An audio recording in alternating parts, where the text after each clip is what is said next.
Good evening, St. John's family. For those that don't know me, my name is Rick Thomas, and I have the honor of serving as the president of your church council during this important season for our church. I'm not able to be with you tonight, but wanted to share a few thoughts. Recently, Pastor Tom shared an image from our church's past in his weekly newsletter, and it got me thinking about the seasons St. John's has experienced over time. This church family's journey began in the late 1800s, next door to where I'm standing, in what was then known as the German Lutheran Church in Elkhorn. As you know, in a full circle moment, we now find ourselves the steward of that place where our roots began. It was the late 1890s, and some members of the German Lutheran Church wanted more, or maybe more accurately, something different for their families. A small group of families decided to leave that church and form a new congregation.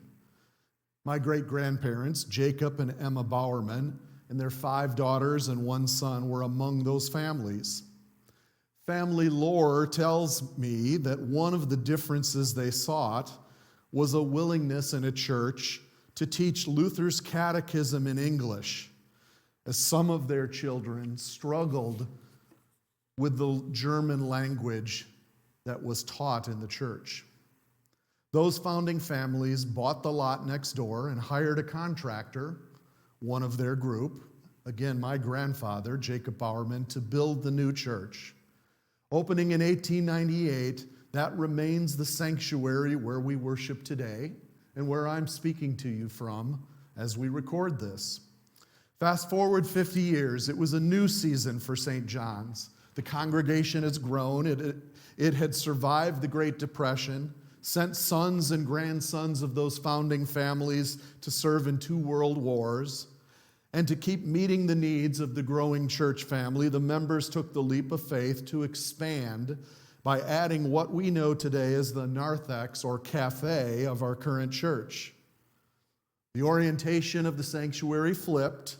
No longer did you enter through the steeple tower that's behind me, and you now entered from Geneva Street, and you were greeted with a very steep set of stairs to get into the church.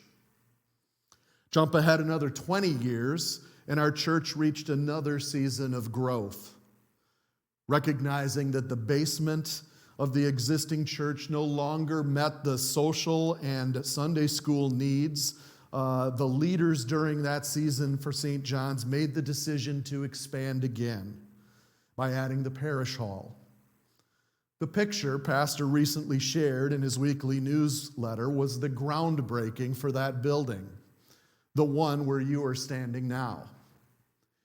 In zooming in on that picture, I found 9-year-old me in a suit and tie, watching as the St. John's leaders of that season ceremoniously turned the first shovels of dirt that signaled the start of that project. I see in that picture so many faces I remember, stalwarts of the St. John's family.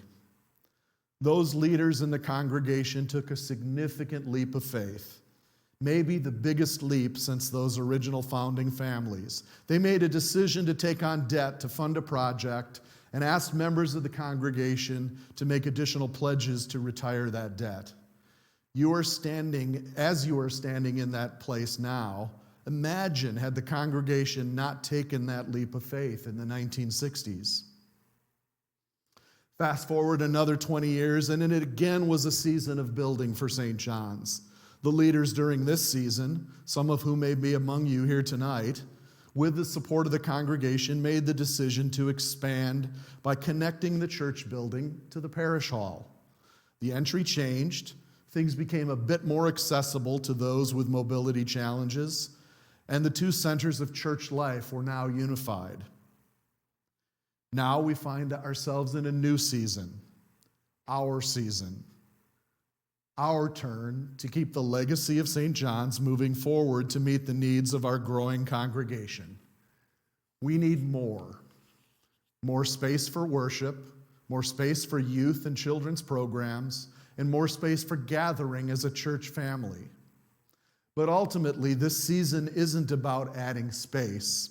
It's about creating the capacity to do more, to help those struggling to know Luther's concept of grace being enough, and to learn about the sacrifice Christ made for us on the cross.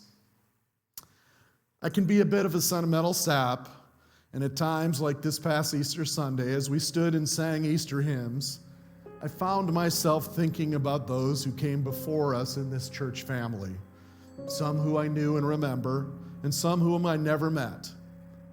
And I think about the decisions they made to move this family in Christ forward to meet the needs of the day. This is our season, our turn, to ensure that St. John's legacy endures and that we continue to share the good news of Jesus' sacrifice for us and God's grace with our growing family. Thank you.